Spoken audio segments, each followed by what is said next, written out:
Kai turi telefoną Vytautą Landsbergio paskambinai, tai gal dar paskambink, padarom laidą, paklausinėsim mūsų valstybės vadovo to, ko jo niekas neklausė, nes tai, ką klausinėja valstybinė transliuotoja ir kiti nepriklausomos užsakomosios žiniasklaidos atstovai, tai, kaip sakoma, balabaikos ir pačiam Landsbergiui turbūt neįdomu. Bet mes užduotume klausimų, padarytume išsame laidą, tokį platų interviu, galima nuvažiuoti pas jį, kur gyvena, galima kitoje vietoje, bet kur. Paskambink, pasiūlyk tokį dalyką. Ko gero vis tik reikia pabandyti ir ne dėl to, kad pirmojo mūsų to pokalbio po daug metų metu aš išgirdau dar ir tokį klausimą. Sako, o tu dar nepasodintas?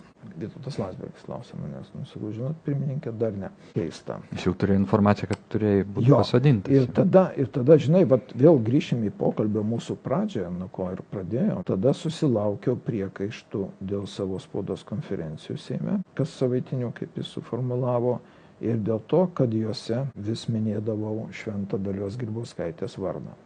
Čia dievaitė tos bendruomenės. Taip, aš tą suprantu, bet aš turėjau argumentas. Žinot, pirmininkė, aš vis tik tai kalbu ne šiaip, aš kalbu turėdamas dokumentus. Rusijos užsienio reikalų ministerijos atsakymą.